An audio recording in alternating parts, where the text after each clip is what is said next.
Vamos lá. Bom, como vocês viram na propaganda que estava rodando aí, né, que já virou praxe da nossa live, essa semana a gente conversa aí com o Paulo Ricardo, que é professor lá do Peixoto, de Biologia. Paulo já fez outras lives, né, Paulo? Já estamos ficando famosinho aqui nas Sim. lives da escola. E eu sou Franciele, Sim. professora de Geografia, se alguém ainda não conhece, né, não foi meu aluno. E essa semana a gente vai falar sobre o livro do Paulo, mas na verdade a gente vai falar um pouco sobre saúde e educação sexual para poder falar um pouquinho do livro dele, né? Porque não é um livro que surge do acaso, tem todo um porquê.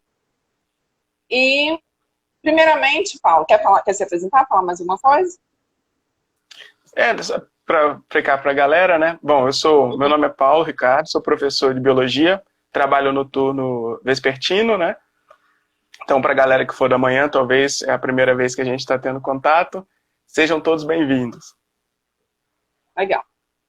Primeiramente, né, falei que o tema é o seu livro, A Saúde Sexual no Contexto Escolar. O seu livro foi lançado no formato e-book e é o produto, né, do seu mestrado, depois você vai falar um pouco mais sobre isso, e que está disponível na sua página do Instagram, não é isso? Está lá o link para baixar o Isso. livro. E tem outras fontes também, tem jornais, eu vi no site da universidade, então tá rodando bastante aí, mas já vou falar de antemão para quem quiser baixar o livro lá na página do Paulo no Instagram, e só clicar no link, facinho, já baixei o meu rapidinho. E primeiramente, por que falar sobre saúde sexual, educação sexual? Né, a gente vive num país onde a gente sabe de todo um contexto problemático que envolve esse assunto. Tem um mito de que se você fala de educação sexual, você está induzindo as crianças e os jovens ao sexo. E a gente sabe que as pesquisas mostram muito bem o contrário. As pessoas, as crianças, os jovens que têm mais informação são aqueles que vão ter menos risco de gravidez precoce, ST e todos os prejuízos aí que a falta de orientação nesse assunto pode trazer. Então, para você, Paulo, por que falar sobre saúde sexual? Por que esse é o tema do seu livro? Porém, eu acho que você já começou falando acho que da questão principal. Primeiro, para desmistificar essa ideia, né? De que quando a gente fala sobre educação sexual, para muita gente se entende como se fosse ensinar as pessoas, os jovens, os adolescentes, as crianças a fazer sexo. E não tem nada a ver com isso, né? Então, a primeira coisa que a gente tem de entender quando a gente está falando sobre esse assunto é de que não tem nada a ver com ensinar a fazer sexo. Educação sexual, o nome educação na frente, ali, às vezes é esse sexual no nome que a pessoa só acha que está relacionado ao ato sexual em si, não toda a nossa sexualidade, que é muito maior do que isso. Então, acho que esse é o primeiro ponto. É falar da gente de maneira ampla e quebrar esses tabus que ainda tem por aí, né? Quando a gente fala de sexualidade, nós estamos falando de uma característica humana. E ela se desenvolve durante toda a nossa vida. É óbvio que também em cada fase da vida ela vai se apresentar de uma maneira diferente, de acordo com aquela maturidade que você tem, com a visão que você tem de experimentação de mundo naquele momento. Uma criança, um adolescente, um adulto e um idoso vivem a sua sexualidade, por exemplo, de maneiras diferentes. Isso tem a ver com, sim, com sexo, mas isso é uma das coisas que a gente fala quando falamos de educação sexual. Nós vamos falar dos nossos comportamentos, dos nossos desejos, dos nossos pensamentos. Fala-se da questão da reprodução. E aqui você fala de direitos reprodutivos, inclusive, que muita gente às vezes não sabe. Já se perguntou assim, conheço pessoas que quiseram fazer a vasectomia, ou queria fazer a que chama no popular a ligadura, né, que é quando a mulher vai fazer a esterilização, e fala, mas não podia. O médico disse que ela não tinha idade para fazer. O que é isso?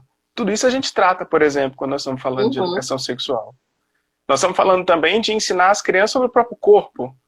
A gente, quem tem aí o irmão, o priminho, né, convive com criança, percebe que em cada momento da vida dela ela vai tendo uns estalinhos diferentes. Uma hora ela percebe, por exemplo, o menino, que ele tem um negócio ali que as meninas não têm, e aí ele pergunta. Depois chega aquela que as famílias morrem de medo, né, daquela pergunta, onde vêm os bebês? E a gente tem É, que saber fazer esse diálogo. Em cada fase tem que ser de acordo com o nível de entendimento e de maturidade, né, da criança. E quando a gente vai falar do nosso público, né, que a gente trabalha com adolescentes, então a gente tem que pensar na fase deles. o que é importante de conversar com os adolescentes? E aí você citou pesquisa, né? Que eu acho que é importante a gente entender. Não se fala de achismo. Quando a gente vai trabalhar, você tem que estar trabalhando baseado em alguma coisa. E é importante a gente escolher a ciência para ser esse norte, né? Você citou das pesquisas. As pesquisas mostram, por exemplo, que quando os estudantes têm, o jovem adolescente, tem informação mesmo sobre sexo, sobre sexualidade, sobre educação sexual de fato, ele leva mais tempo para ter a sua primeira relação sexual, porque ele entende a importância e a responsabilidade disso. E quanto mais vulnerável, vamos usar essa expressão, né, for o jovem, mais cedo isso acontece. Exatamente porque ele não tem as informações que ele precisa para se proteger. Então, exatamente. Isso é uma questão importante de quebrar. É como você disse no início, é o oposto. Educar. Então, assim, o sexo em si é um detalhe dentro da educação sexual, né? O sexo é uma parte é muito mais amplo da educação. Porque se a gente for pensar na educação sexual como um todo, até a questão do respeito entre os gêneros, a questão de meninos e meninas, a questão também do autoconhecimento e da autoestima, né? Você conhecer o seu corpo, você se respeitar, você se valorizar. Então, a educação sexual também tem esse papel aí que é fundamental, principalmente acho muito assim, as meninas, quando estão naquela fase de transição de corpo, né? Entender por que o meu corpo é diferente da outra menina. Então, tudo isso origina-se lá na educação sexual, que pode resolver uma série de problemas, até mesmo psicológicos, comportamentais, dessas crianças, desses adolescentes, e que essa orientação é tão importante, né? Tão necessária. Fran, a gente tem que entender que os meninos têm curiosidade. Eles têm curiosidade. E eles vão chegar a essa informação de alguma forma. Eles podem chegar a uma informação de qualidade, ou eles podem chegar a informações, vamos chamar assim, duvidosas. E aí, quanto menor a qualidade, maior a chance de eles se envolverem em situações de risco. Eu só dar um oizinho pra galera aí, tá? De internet. Eu vi a Fran entrando. Sim, Fran, maravilhosa. Depois a gente fala um pouquinho, né, da participação dela, Peterson, Lucas, o pessoal tá chegando aí. Sejam bem-vindos, galera. Isso aí. Eu tinha separado aqui, vamos lá. Paulo, como que o livro surge, né? Da onde vem a ideia, assim, do livro? Um belo dia teve um estalo? Acredito que não, né? Essas coisas a gente vai construindo com o tempo. E qual era a proposta aí do livro inicial, né? O porquê do livro, de onde que ele surge? Não caí da cama e achei isso, né? Falei, opa, vou fazer um negócio aqui.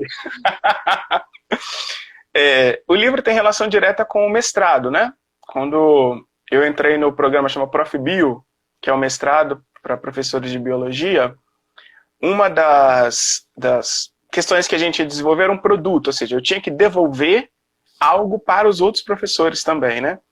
E aí eu fiquei pensando no que fazer. E óbvio que eu fui olhar para a minha sala de aula. E aí eu me lembrei desses momentos direto de quanto eu me assustava, às vezes, com a relação que os estudantes tinham com a própria sexualidade, com a vivência deles. Como que algumas informações completamente equivocadas estavam naturalizadas na cabeça deles. E eu ficava assim, minha nossa, como essas pessoas estão se colocando em risco. Nas aulas eu me lembro de um episódio que a Rayane, né, quando era coordenadora nossa, ela chegou na sala, assim, e os meninos estavam tudo sentados na frente, assim, na cadeira, tinha desfeito as filas, todo mundo sentado na frente. Ela olhou assim na sala, o que está acontecendo? Falei, adivinha do que a gente está conversando, né? Era um assunto de reprodução, ou seja, aquilo é algo muito forte para eles, porque é um período da vida, a adolescência, em que a gente começa a viver uma outra fase da nossa sexualidade, que é a afetividade, a gente começa a olhar e achar o menino bonitinho, a menina bonitinha, aquilo começa a povoar a nossa cabeça, e aí outros pensamentos vêm. É nessa fase que costuma acontecer a iniciação sexual, né? A primeira relação sexual. E eles vinham com essa vontade de conversar, e nas famílias, muitos diziam que não tinha esse diálogo. Então, eu pensei assim, a gente na escola tem pouca coisa. Tem pouca ferramenta, é um assunto que a gente não tem muito como lidar, porque falta até o material para orientação. E eles têm tanta vontade de saber, tanta pergunta que eles me faziam, e eu já tinha como uma prática fazer as rodinhas de conversa, né? Falei, bom, como que a gente pode expandir isso? Vou usar as próprias perguntas dos meninos para transformar em um material. Então, da sala de aula, da experiência de sala, das dúvidas dos meninos, é que vai nascer esse livro. lá no Aham. nosso mestrado, né? Sim, a gente falou da importância aí da educação sexual, né? O ideal seria que a gente tivesse uma rede, né? Família, Estado, escola, junto, fazendo isso para que a gente conseguisse alcançar, né, realmente todas as crianças e adolescentes, até porque a educação sexual ela pode começar muito, ela deve começar muito cedo, né? Às vezes Que aquelas começa coisas na família. básicas na família, com os cuidados ali de quem cuida da criança. Pode parecer uma coisa Exato. boba, mas a gente já conversou isso na época que você estava escrevendo o livro e tal. Às vezes, uma orientação que você dá para o seu filho com 3, 4 anos, como quem pode chegar perto dele, né, encostar no corpo dele quando ele for ao banheiro, quem leva ele ao banheiro, esses cuidados, essas coisas, na hora do banho. Então, pode parecer uma coisa muito comum, muito boba, muito corriqueira, mas a educação sexual ela envolve tudo isso, né? E depois, igual você disse, as etapas vão mudando conforme a criança vai crescendo. Se esse trabalho começou a ser feito na infância, ele vai ficando muito mais fácil, porque a criança vai crescendo ali, tendo conhecimento, desmistificando muita coisa, muita mentira, né? Que às vezes muitas fantasias são criadas em torno disso. Então, se a criança tem esse autoconhecimento desde novinha, se fica mais fácil quando chega na adolescência. E a questão do vínculo com alguém, né? Às vezes vai ser alguém da família, um pai, uma mãe, às vezes um irmão mais velho, para ter esse apoio, esse vínculo de confiança, onde a pessoa vai ter ali uma resposta honesta, onde a pessoa vai se sentir segura e não retraída, né? E não aquela coisa de repreender quando tem uma dúvida. Porque, igual você falou, a dúvida é necessária e ela vai vir bem mesmo.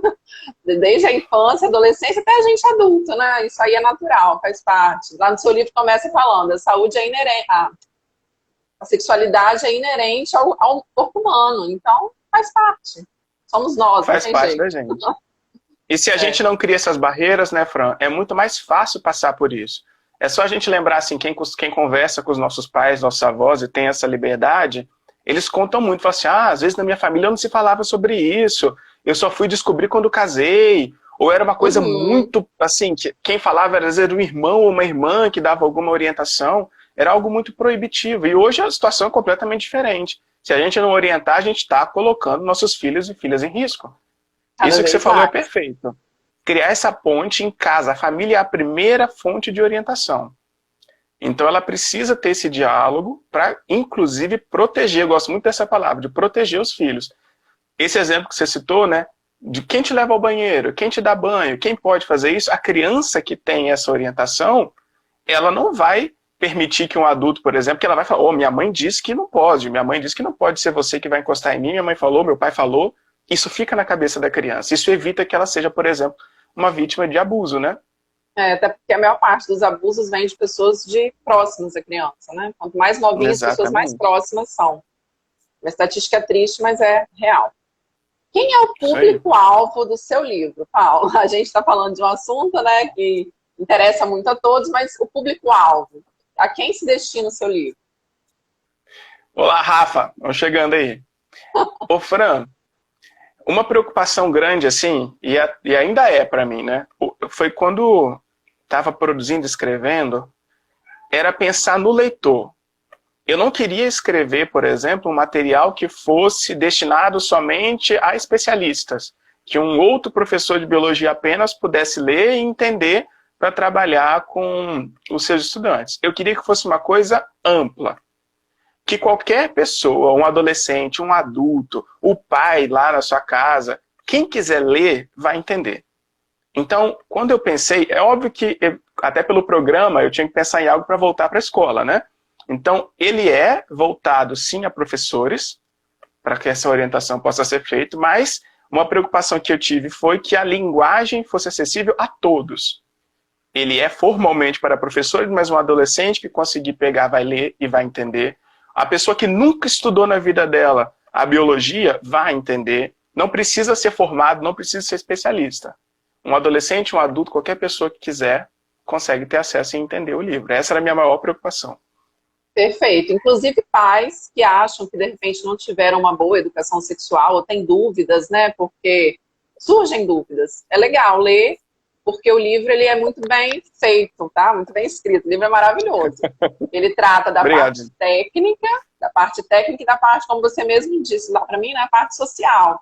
Então você consegue linkar a questão biológica com a questão comportamental, social, psicológica da coisa. Então fica muito gostosa a leitura, muito fácil e muito bem organizado, né? O livro tem as ilustrações que são maravilhosas, uma mais perfeita, uma mais linda que a outra, daqui a pouco a gente vai falar delas.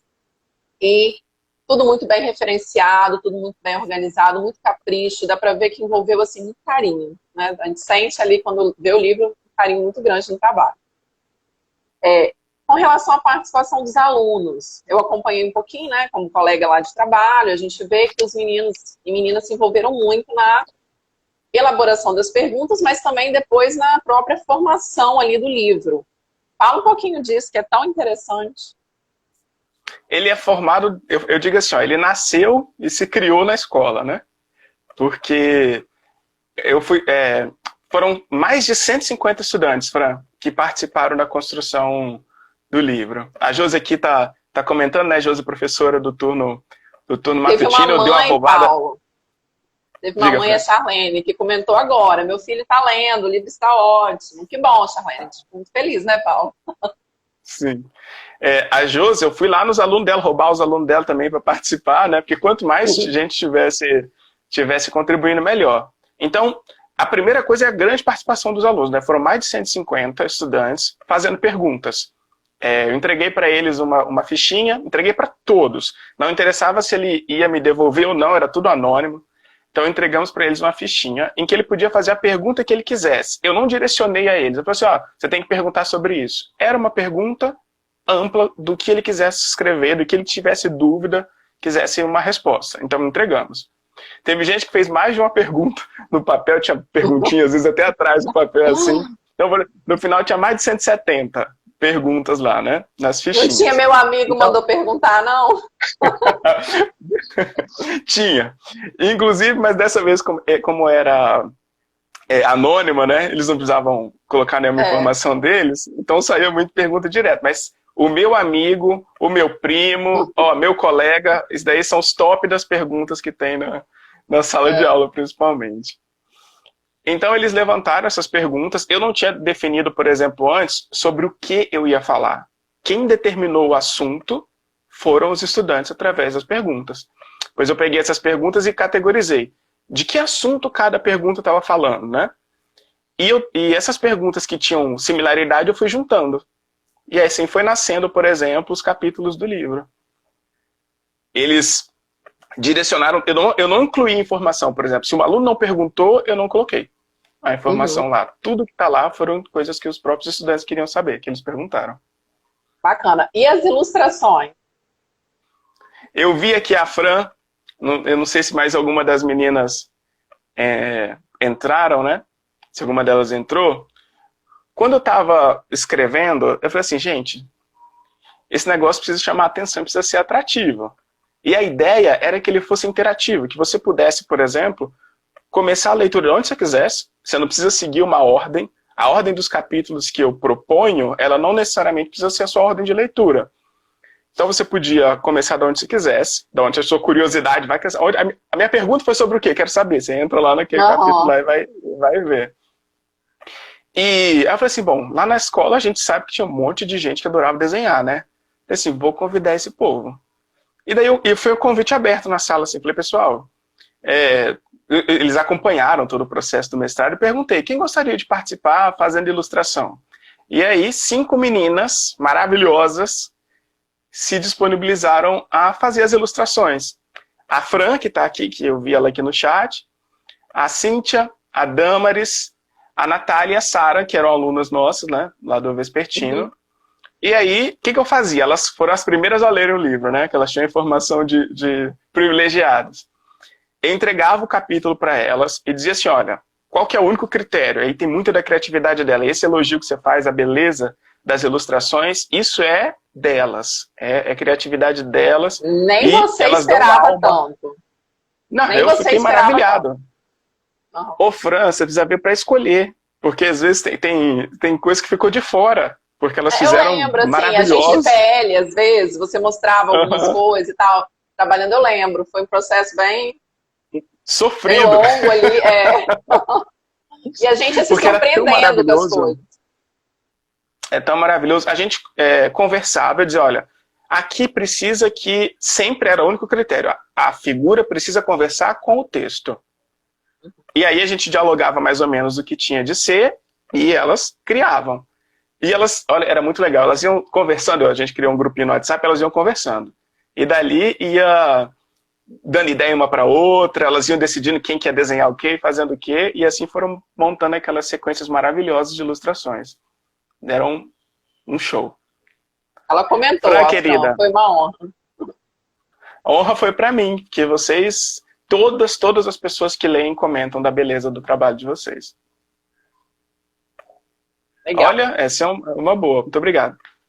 A Fran comentou Continuando aqui falando, a irmã dela, né? Legal, bacana. Continuando falando sobre a organização do livro, né? Ele está lá organizado em 5 capítulos. E além dessas ilustrações maravilhosas, que o pessoal vai ficar curioso, uma coisa que eu achei muito interessante são as caixinhas de dúvida, como você já disse, no final de cada capítulo tem as perguntas, a caixinha de dúvidas. A arte com as palavras, né? Você vai explicar um pouquinho sobre isso, que eu achei genial. E o link dos vídeos, já que é um e-book, tem essa ferramenta que é também fundamental. Aí explica um pouquinho do vídeo e das artes com as palavras. Como a concorrência é grande, né? Eu pensei assim, eu preciso trazer, além das próprias curiosidades dos meninos, informações e dar um tom de interatividade. A gente vive na era interativa e se eu vou usar um material digital, vamos aproveitar as potencialidades dele, né? Então, o texto, ele tem... Quem vai lendo vai perceber que vai aparecer palavras em negrito e sublinhadas. Toda vez que isso aparece no texto, por exemplo, se você clica ali, isso abre um vídeo sobre aquele assunto. Então eles estão espalhados, tipo assim, é como se fossem conteúdos extras. Uhum. Eles não são necessários de você acessar para entender a informação, mas se você acessa, eles são complementos da informação. Então eles te dão essa opção. É uma opção mesmo. Você, para querer acessar, você precisa clicar. As caixinhas da dúvida, eu acho também uma coisa que eu gosto muito, né? Entra nessa ideia também de conteúdo extra. As perguntas que estão lá são perguntas exatas que os meninos me fizeram. Nem todas eu conseguia colocar dentro do capítulo, mas eu não queria deixar nenhuma de fora. Entendeu? Eu recebi 170 e tantas perguntas. Eu queria as 170 e tantas perguntas dentro do livro. Então, alguma que era mais a título de curiosidade, que não conseguia colocar lá dentro de um capítulo específico, eu transformava em caixinha da dúvida. Ela estava falando sobre aquele assunto, mas é um conteúdo extra. Então, você clica nela, ela te leva para uma parte diferente do livro, daí você vai ter, né, a explicação sobre aquele assunto, depois você retorna, se você quiser, para a parte que você estava lendo antes. Então, ele te dá esse vai e vem dentro do seu processo de leitura. Legal. E a arte com as palavras, que eu também achei genial. A capa do livro, ela foi feita com essas perguntas. As mais de 170 perguntas dos estudantes, eu fiz uma nuvem de palavras com ela. Então a gente percebe que tem palavras que estão em tamanho grande, outras que estão em tamanho menor. Essas de tamanho grande são aquelas que os meninos mais perguntaram. Aí, se você olhar lá, você já consegue saber o que tem dentro do livro pela capa. Nesse caso, dá para julgar o livro, né? Que a capa fala exatamente sobre ele. Dá para julgar. Quando você olha para a capa, você consegue ver, inclusive, o nome dos capítulos lá dentro, né? Porque são coisas que vieram muito, que apareceram muito nas perguntas dos estudantes. E cada capítulo tem a sua capa. A capa do capítulo foi formada pelas perguntas que os alunos me fizeram sobre aquele tema. Então, cada capítulo tem uma capa própria dos temas que serão discutidos dentro deles. Todos eles vêm das perguntas que os estudantes fizeram. Ou seja, foi muito pensado, né? Nada está ali por acaso, nenhuma vírgula está nesse livro por acaso. Desde a arte até cada link, cada espaço, cada tabela foi pensado ali com muito carinho, dá para perceber. E tudo deles, né, Frank? Eu acho que é uma coisa importante. Tudo veio dos estudantes. Sim. Já deu o nosso tempo? Eu estou sem relógio aqui. Estou acompanhando, a gente tem mais tempo ainda, pode vir. Então tá bom. Você me dá um toque quando der o tempo ali da professora, tá bom? Uhum. Os 5 capítulos, para comentar, né? Eles foram dos temas que os meninos mais citaram e são o capítulo de aparelho reprodutor. Aqui nesse capítulo eu falo sobre é um capítulo, vamos dizer assim, mais técnico do livro, né? Ele vem falando de fisiologia do corpo humano, dos órgãos do aparelho reprodutor, mas ainda nesse capítulo que seria o mais técnico, eu também coloco o que eu chamo de parte social, aquelas dúvidas que os meninos têm, porque é muita coisa do é normal? Professor, é normal isso? Tá acontecendo assim. Aí que entra o amigo, né? Não, meu amigo falou que aconteceu assim, assim com ele. Isso é normal? Então, esse é normal, vamos dizer assim, que seria aquelas curiosidades sobre o nosso corpo, a puberdade, que deixa esses meninos, né, de cabelo em pé, às vezes. Eu venho tratando nesse capítulo, né, de como que isso acontece, né? De quais são essas questões do é normal, do que é e do que não é, e se tem algum problema, o que você pode fazer. Já dou um encaminhamento ali também. Depois tem o capítulo de métodos contraceptivos, em que a gente vai falar dos diferentes tipos, como cada um funciona, qual a taxa, né, de êxito de cada um, se tem no SUS, se não tem. Aí aqui, só para colocar um exemplo, né, Fran, por exemplo, a cada 1.000 mulheres em um ano, a cada 1.000 mulheres que usam uma pílula anticoncepcional, essa comum, né, se ela toma, por exemplo, direitinho, segundo a orientação, ainda assim, se ela toma direitinho, a cada 1.000, 3 podem engravidar. Isso está escrito lá no livro. Aí eu venho fazendo esse comparativo. Bom, a pílula é assim. Se for a camisinha, é como? Se for o DIU, como é que acontece? Para a galera saber qual que vai escolher, qual que ele acha que é mais adequado para ele. E aí imagina, e se não usar nenhum? De 1.850 podem engravidar. Então olha a diferença, você vai de 3 para 850. Então eu venho trazendo essas informações, né? Depois o outro capítulo é de gravidez.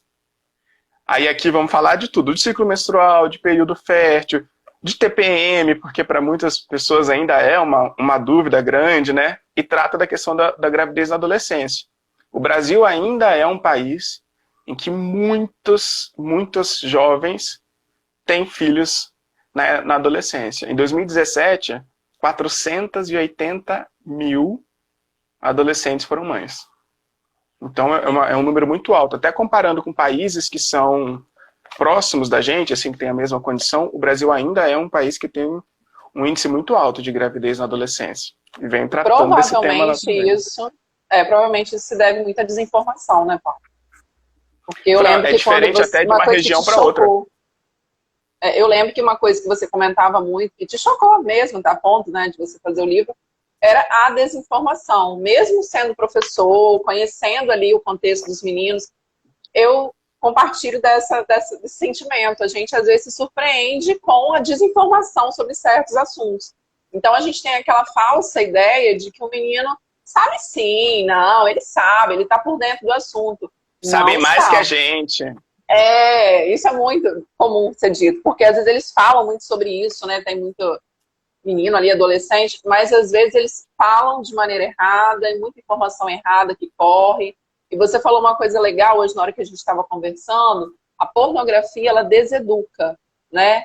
Então, a maioria das coisas que são acessíveis na internet não são informação, são desinformação. Então, tem muito filme, muito vídeo, muita coisa que não vai acrescentar em nada de útil para meninos e meninas. Muito pelo contrário. Então, como você disse, a fonte correta de informação ela é muito importante. Vai fazer toda a diferença, né? Vai. Incerteza gera vulnerabilidade. Eu vi essa frase hoje. Fran, e quando a gente compara regiões do Brasil também diferentes, a gente percebe quanto mais carente a região, pior a situação. Entendeu? Mais cedo engravida, mais índice de IST, por exemplo, né, as infecções sexualmente transmissíveis. Você sabia que a gente tem mais de 1 milhão de infecções sexualmente transmissíveis adquiridas a cada dia no mundo? No ano, mais de 370 milhões. Como que os alunos ficam quando você traz essas informações para eles? As informações referentes à AIDS, né, que são chocantes, quanto a IST. Como que eles reagem, Paula, a essas informações? Eles têm noção de alguma coisa disso? Quando eu estou sondando ainda, Fran, no antes, existe não, eu não fico com qualquer um. Não, você acha que eu vou me arriscar? Não, não faço isso. Ou seja, eles estão exatamente no comportamento de risco, né? Porque esse tipo de... O nome, até é importante falar, antes a gente falava DST, e agora a nomenclatura é IST. DST de doença sexualmente transmissível e IST de infecções sexualmente transmissíveis. Por que mudou o nome? Para chamar a atenção de que, quando você fala doença, você já pensa em sintoma. Ah, eu tô doente, tô com febre. Ah, apareceu um negócio aqui. Você relaciona, se aparece, eu estou doente. Agora, uma infecção quer dizer que você pode estar com o vírus, você pode estar com a bactéria e ainda não ter sintomas. Mas você tem e transmite. Então, a mudança da nomenclatura tem a ver com isso, para chamar a atenção. Olha só porque a minha cara tá bonita aqui, que eu não tenho nenhuma espinha, não tem nada, não tenho uma pereba, não tem nada, isso não significa que eu estou saudável, que eu não tenho nenhum vírus ou nenhuma bactéria que possa ser sexualmente transmissível. Então, essa mudança vem para chamar a atenção, né? E aí, nesse primeiro momento é isso. Não, comigo não vai acontecer, porque o adolescente é invulnerável, né? Ele nada acontece com ele. É com o outro que deu mole. Você deve ter visto, claro, que a gente até conversou sobre isso, essa nova geração, depois da década de 80, o pessoal que nasceu em 90, 2000, parece uma geração menos preocupada com a AIDS, menos preocupada com o uso de preservativo, preocupa-se muito com gravidez. A internet falhou? Ô, Fran. As meninas se preocupam, as meninas, né? Geralmente os meninos também não. Preocupa-se muito com gravidez, mas a questão da AIDS, da IST, parece que deu uma tranquilizada, assim, né? Relaxou-se um pouco a questão do preservativo também. Esse comportamento é fato? É verdade? É um fato, é um fato. Quando a gente olha, inclusive, as infecções por HIV na última década, entre jovens de 15 a 19 anos, triplicou o número de infecções. Triplicou.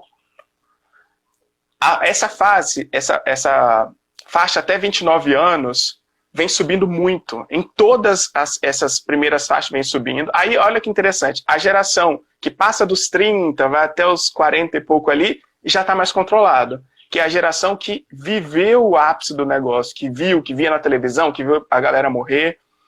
E aí você tem a outra ponta, os idosos, também aumentando muito o índice de infecção por HIV. Ou seja, eram aquelas pessoas que viviam num casamento e agora se separaram e começam a ter contatos ali sexuais e por não ter o hábito de usar preservativo, está se expondo. E os jovens, porque não estão vendo a situação, também estão se expondo, né? Então, olha só, uma coisa que eu gosto de mostrar para eles, eu falo na aula, né? No Brasil, agora falando só de Brasil, a cada 15 minutos uma pessoa é infectada pelo HIV. Chocante. 15 minutos. E eu falo essa informação normalmente no final da aula. E aí, como a nossa aula agora tem quase uma hora... Aí eu falo assim, bom, essa aula tem 55 minutos. Nesta aula, durante a duração desta aula, 4 pessoas estarão sendo infectadas pelo HIV no Brasil. Aí eles tomam aquele susto, né? Que parece que não existe mais. Então, uma pandemia, que o HIV também é uma pandemia, que já estava controlada, ela vinha caindo no Brasil, voltou a subir. O que é um absurdo quando a gente pensa que tem como se prevenir. Sim. Então, esse capítulo ele é muito interessante, né? A sífilis, por exemplo, também virou uma epidemia. O Espírito Santo é o segundo estado em número de casos no Brasil. Quando a gente fala número de casos a cada 100 mil habitantes, por comparação de população, o Espírito Santo está em segundo lugar. Vitória é a segunda capital. Né? Pois é, então você imagina, isso dá pra gente a ideia. Aí você vai olhar a pesquisa que você falou da camisinha, 60% em média dos jovens falam que usaram camisinha. Ou seja, de cada 10, 4 não estão usando. A Joana falou que você fala essas coisas no final da aula, mas eles entravam na minha também, agitados. Com aquele burburinho, né, conversando entre eles alguma coisa, aí tem. Pois é, eu gosto de soltar as bombas no final, para sair pensando. Então lá nessa parte do livro eu falo sobre o que é, quais são, como transmite, os sintomas, a prevenção e como trata, para ajudar, né, nessa conversa. E o último capítulo, vamos dizer assim, é o capítulo mais social da coisa, que é o capítulo que fala sobre sexo, que é o campeão de perguntas, foi o que os meninos mais perguntaram, né? Aqui fala de virgindade, de primeira vez, de consentimento, né? de respeito, de autocuidado. Vamos falar também de sexo seguro, do próprio orgasmo. O que é isso? Porque tem gente que não sabe o que é, não conhece o próprio corpo, né? E aí tem aquelas várias proibições na cabeça. Então tudo isso está ali nesse apanhado de coisas. Bacana, muito legal. Legal essa explanação que você fez. Fran, já deu nosso tempo. Então agora vou vou chamar nossa convidada especial para o bate-papo. Beleza, então, daqui a pouco eu volto. Uhum. Tá bom.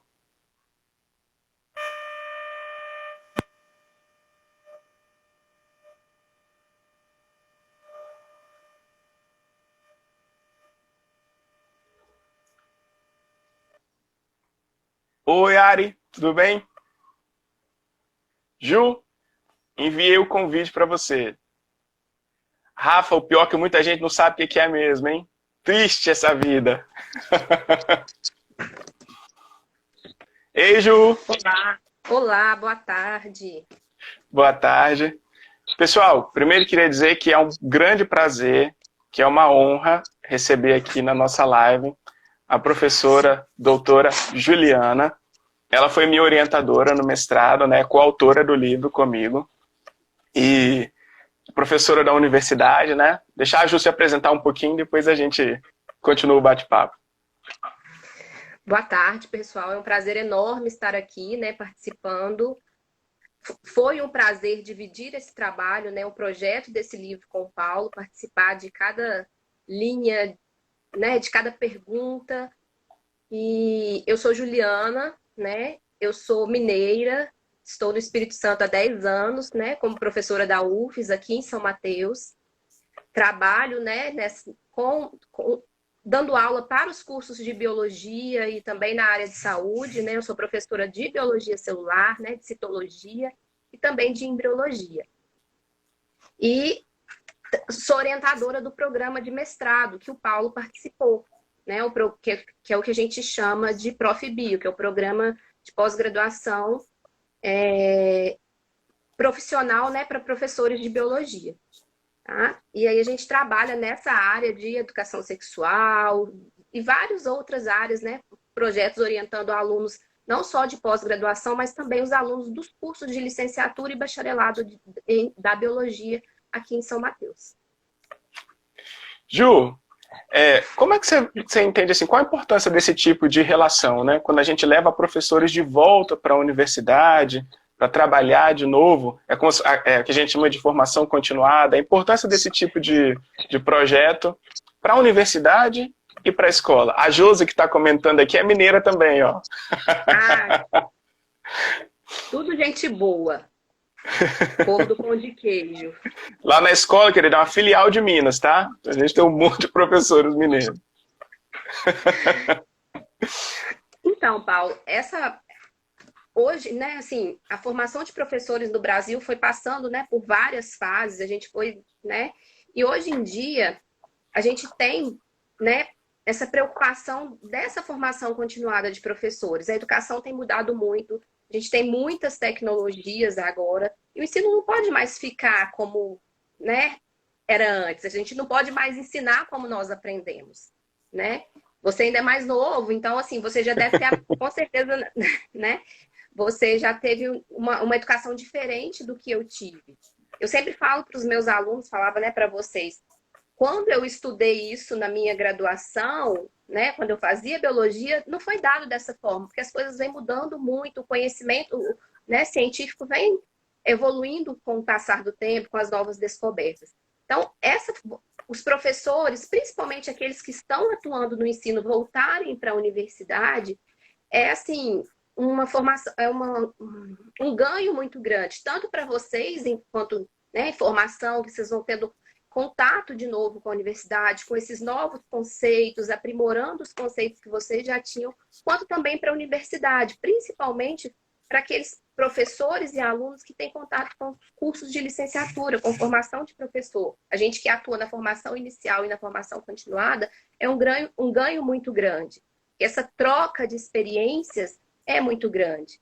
Então, não só com o programa de pós-graduação, né, que a gente tem, mas tem outros programas que permitem essa formação continuada e que são importantíssimos. Aqui em São Mateus, por exemplo, a gente já temos, né, há um tempo, o PIBID, que eu acho que não tem na escola de vocês, né? Que é Não, a gente é muito longe da universidade, a galera acaba não vindo. Que é um programa de iniciação à docência, que é, assim, fantástico também para permitir essa formação tanto para os nossos alunos quanto para os professores. E também a gente tem o PIBIC Júnior, que vocês conhecem, né? Que também é uma forma de formação continuada, porque os professores voltam para a universidade para fazer pesquisa com seus alunos. Então, acho que todo mundo sai ganhando, a universidade como um todo, os professores e as escolas. Porque o que a gente tem percebido ao longo desse tempo? É que a gente tem ganhado muito, né? Melhorado as práticas pedagógicas dos professores das escolas, e o ensino agora tem se tornado, né, um ensino mais investigativo, onde os alunos participam porque entendem mais, eles criam, entendem o problema, por que é importante estudar aquilo, fazem uma relação mais próxima com o que eles já sabem, com o que eles já conhecem, e com o dia a dia deles. Então, eu acho que tudo isso tem deixado de ser um ensino muito técnico. Eu sempre brinco, né, gente? Vamos deixar as caixinhas de lado, porque a gente vai colocando uma coisa em cada caixinha, uma coisa em cada gavetinha, e vai ficando ali. Aquilo ali não é consolidado para o aluno.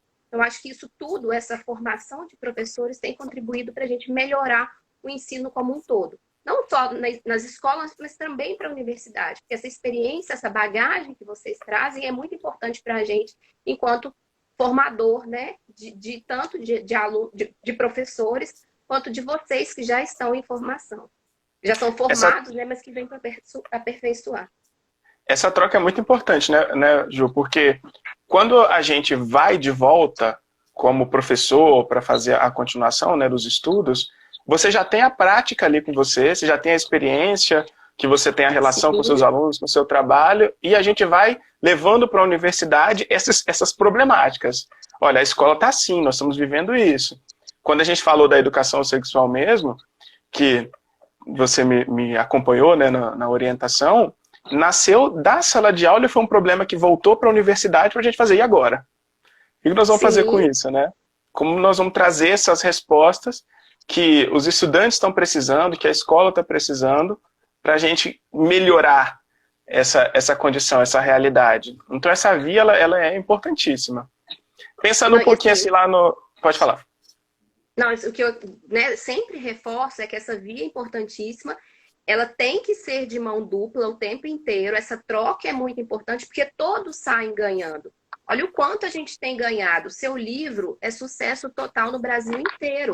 E a gente tem espalhado, eu tenho divulgado para os meus colegas que são professores, para a própria rede do ProfBio. Então, assim, a gente tem uma carência de material didático hoje. Então, quando vocês trazem para a gente o problema e a gente consegue devolver em forma de produto, é muito bom.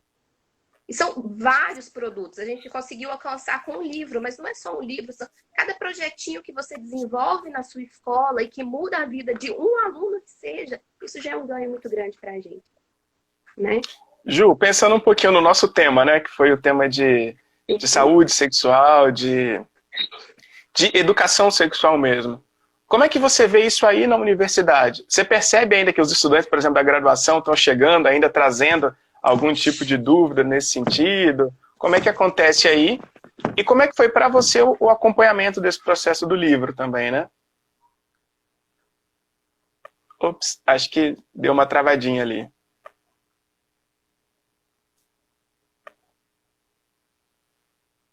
Ju, não sei se você me ouve. Eu vou tirar e colocar de novo, para a gente ver se a internet...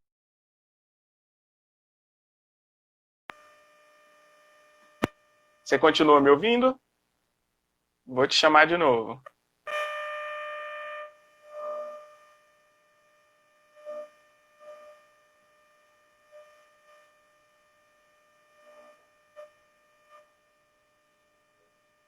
Estou chamando. Aí. Oi. Voltou, Ju? Eu acho que a minha internet travou, não sei se foi a sua, eu sei que travou tudo. O pessoal comentou que travou. Eu voltei, galera? Ou tá travado? Voltou. Só dá um barulho.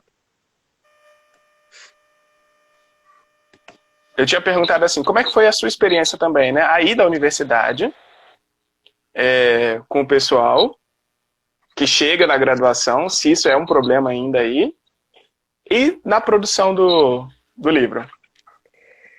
Então, os meus amigos na universidade também existem, sabia? E muito. O problema do meu amigo também existe muito aqui. Eu falo assim, essas para mim são as melhores aulas, são as aulas que eu mais gosto, né? E assim, eu gasto mesmo tempo e energia com isso, porque eu sei que os meninos são carentes e têm muitas dúvidas. Eu acho assim, que é o momento mesmo de perguntar, mesmo porque eles serão formadores de opinião, né? Eles estarão futuramente em sala de aula e eu falo o quanto é importante isso. Então não é um Então, problema de adolescente só, né? não é um problema de adolescente, é um problema de adulto também. Muito, aqui a gente tem, né? Na universidade também a gente tem as mesmas coisas. Às vezes muda um pouquinho, né, o tipo de pergunta, mas temos muitas perguntas. Eu tenho vontade de fazer aqui na universidade o mesmo método que você fez da caixinha, para ver como que vai ficar, para quantificar mesmo, sabe? Porque às vezes eles ficam com vergonha ainda de perguntar, mas eu ainda falo que eu ainda vou fazer a mesma coisa que você fez na escola, fazer aqui na universidade, para ver como que vai ficar. Porque tem muitas perguntas, né, sobre o tema. E em relação, você me perguntou da experiência, né, com o livro? Isso. Isso. Então, para mim foi assim, né, um desafio muito grande. Porque foi super gratificante, claro, né, sem sombra de dúvidas, mas o desafio maior no sentido da gente conseguir manter a essência principal que era a linguagem. Transformar uma linguagem científica numa linguagem que fosse acessível para todo mundo. Então, essa para mim foi assim, esse para mim foi o maior desafio, né? Porque a gente tem uma tendência a ser muito técnico, que é, né, acaba que a gente vai se formando e vai tendo essa tendência a ser muito técnica. Então, assim, eu tive essa dificuldade muitas vezes, né, Paulo? Paulo sabe, durante o processo, eu ia e voltava com o texto dele, do livro, porque eu falava com ele, não sei se a gente deveria falar dessa forma, essa informação. Mas justamente para a gente tentar chegar numa linguagem que fosse bastante acessível justamente para os meninos, né? Para todo mundo ter acesso, para não ficar uma linguagem muito banal, mas também não ficar uma linguagem técnica demais. Mas, assim, era não perder a ciência da coisa, né? Exatamente. Mantendo a informação acessível. E é o elogio que eu mais tenho recebido, né? Além das figuras, é claro, que é número 1, né? De elogios, como as figuras são lindas, mas o elogio em relação à linguagem que o livro foi escrito, entendeu? Porque acho que para mim foi assim o maior desafio, mas foi o sucesso do livro está nessa linguagem acessível a todos. E queimou minha cabeça, viu? A minha também. Várias vezes de escrever e achar que estava tudo ruim e começar de novo. Foi um desafio. Mas foi muito bom, né? Foi uma experiência, assim, muito boa. Eu acho que a contribuição deste livro para a sociedade, assim, é uma coisa que a gente não vai conseguir mensurar de tão bom que tem sido essa experiência, sabe? De ver que o livro está realmente atingindo o que a gente gostaria que atingisse, né? Que é um número grande de pessoas. Né? E por isso a decisão de deixar gratuito, né, Ju? Sim, foi até difícil para a gente conseguir encontrar um lugar que a gente pudesse deixar gratuito, porque a gente não queria que de forma alguma que ele fosse um livro pago, a gente queria que fosse realmente de livre acesso para que todos pudessem, né, ter acesso, baixar e ter o livro no celular, no computador e usar sempre que necessário. Era uma coisa que estava muito na minha cabeça, assim, se veio dos meus alunos, se veio dos estudantes, eu preciso devolver para eles. E eu não posso cobrar por isso, né? Então era uma preocupação que eu tinha muito forte. Uhum. Ju, querida, muito, muito obrigado. Porque a gente, o Instagram desliga na cara da gente, tá? Ele tem esse mau costume. Se a gente não encerra antes do tempo. Então, deixar para você fazer as suas considerações, para você se despedir. Então, eu quero, né, mais uma vez agradecer pela oportunidade. Era a intenção nossa, né, de lançar o livro na escola, mas infelizmente nós não conseguimos. Espero um dia poder ter a oportunidade de ir na sua escola, né, e Vamos!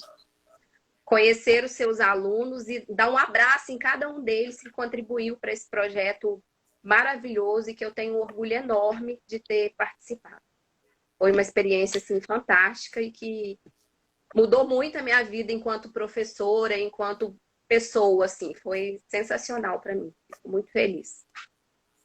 Eu também agradeço muito, porque você que sabe o aperto que foi, né? Esse processo de escrita. Era aquelas travadas, não estou conseguindo escrever, e não sei o que vai fazer, e ali correndo para conseguir dar conta, mas nasceu uma coisa muito bonita, né, Jô? É para ter orgulho mesmo. Foi uma parceria muito boa.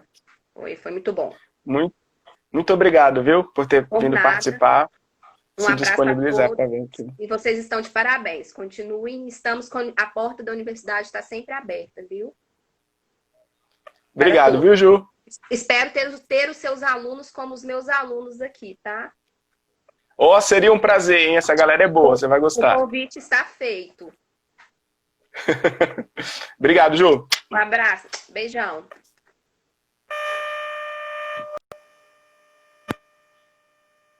Fran, querida.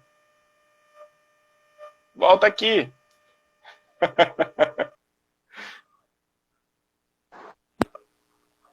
Ixi. Ela ainda estava falando. Bom, vamos lá, Paulo, encerrar aí, 5 minutinhos para a gente finalizar. Só uma coisinha, Joana botou uma pergunta para gente aí, porque muitos professores, principalmente de biologia, né? Porque a biologia, ela traz isso dentro do conteúdo, dentro do currículo dela para ser trabalhado. Por que mesmo assim, muitos professores não trabalham? O que você acha? Rapidinho, olha, a gente está com pouco tempo. Esse é um tabu ainda, né Fran? Para muita gente, é difícil falar, tem vergonha. E nesse momento que a gente está vivendo, tem até medo. Porque aquele pensamento de trabalhar a educação sexual e ensinar a fazer sexo, que é completamente equivocado, para muita gente gera um receio. E se eu levar isso para a sala de aula?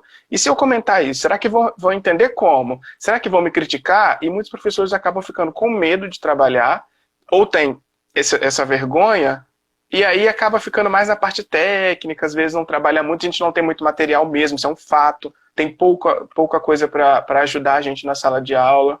Você vai tendo um conjunto de coisas, né? Que vão se acumulando e às vezes o assunto vai ficando. O medo de ser mal compreendido, né? Quando a gente trabalha esses assuntos. Lá na escola a gente brincava muitas vezes com o assunto e tal, mas assim, a gente parabeniza, principalmente a escola, né? Que é um orgulho. Os colegas de escola, os colegas de trabalho, tem muito orgulho do seu trabalho, fica muito feliz com o seu sucesso, com o que está acontecendo, com essa repercussão boa do seu livro, até porque a gente viu o seu trabalho, né? A gente viu ali, dia após dia, você, com todo carinho, com toda dedicação, fazendo esse trabalho de uma maneira muito séria, né? O que é um assunto muito importante, tratado com a seriedade que ele merece, mas com uma leveza, uma graça ali muito grande e legal esse retorno que você está dando para a sociedade, né? Foi lá, fez seu mestrado e deixou aí um produto maravilhoso, um retorno muito, muito grande, uma coisa, como a sua professora disse, uma coisa imensurável. Então, a escola tem muito orgulho, seus colegas de trabalho também. Parabéns, mais uma vez, porque realmente é genial o seu livro e vale muito a pena. Vale muito a pena ler, com certeza. Fran, obrigado. E uma coisa que eu falo assim, eu falei na época, e eu falo sempre quando alguém pergunta, eu tive muita sorte de estar na escola que eu estava, né? Nas escolas, porque a escola que eu trabalho de manhã também me ajudou. Eu fui muito acolhido. Eu não fiz nada disso sem conversar com a direção, sem conversar com os pedagogos. Não era um trabalho isolado meu. Eu tive apoio da escola, eu tive liberdade e confiança da escola para trabalhar, né? Então, eu também tenho que agradecer muito à equipe de professores, porque na fase que a gente fica mais maluco, que é o finalzinho ali, a galera me abraçando, entendendo de como é que estava, me ajudando. Então, assim, eu falo que as professoras foram muito, muito importantes, porque altas conversas ali, né? Eu falo, gente, mas é um homem escrevendo sobre o corpo de mulher. Eu preciso de ajuda. Eu preciso de que as mulheres debatam comigo aqui, porque eu quero escrever o que é um fato. Eu não sinto isso, mas elas sentem, então elas podem me ajudar. Então, Aham. é coletivo, é um livro coletivo, né? Ele é construído por várias mãos, pelos estudantes, pelos professores, pela escola. Foi um prazer também. Dolorido, mas foi um prazer. É um filho, né? Foi um parto, é um filho que nasceu. Pensa em escrever. Acho que a gente tem 1 minuto ainda, né? Pensa em escrever outros, Paulo, com outras temáticas aí dentro desses assuntos. Pensa em escrever outros livros. Ô, Fran, ainda tinha. Eu fiquei devendo um capítulo ainda, né? Que eu não tive tempo para escrever. Então, qual que é a ideia? É continuar recebendo dos meninos. Eu quero escrever sempre baseado no que vem. Ser provocado. Então, se os meninos apresentarem dúvidas novas e elas forem complementares, a gente pode fazer segunda, terceiras edições e continuar trabalhando. Porque aí vai sempre melhorando o trabalho, que ele já foi tão gostosinho, né? Já ficou tão legal. Uhum. Mas tem coisa ainda para fazer. Legal, imagino, porque a temática ela é muito ampla, né? Então dá aí para... Sim. E você com a sua criatividade, coisas maravilhosas vão sair. Ó, a Fran aí já vai sabendo que eu vou recrutar todo mundo de novo, hein? Os meninos que participaram, pode saber que eu já vou voltar atrás de vocês tudo de novo. Fran, vamos dar o tchau? Vamos. Bom estar com você, bom conversar, foi um prazer, foi ótimo. Parabéns mais uma vez pelo seu trabalho e a gente se vê aí. Pessoal, lembrando, né, a live vai ficar lá no Instagram da escola, então quem não pôde ver agora pode acompanhar depois. O livro, quem quiser conhecer, só ir lá no meu Instagram, tem o link, você clica, é gratuito, e aí você pode baixar, pode espalhar para quem você quiser, não tem problema nenhum. É um prazer que vocês tenham acesso, e quem quiser mandar pergunta para a gente continuar conversando, fiquem à vontade. Eu agradeço muito a escola pela oportunidade, beijo enorme para vocês. Boa tarde, pessoal. Tchau. Tchau, bom final de dia.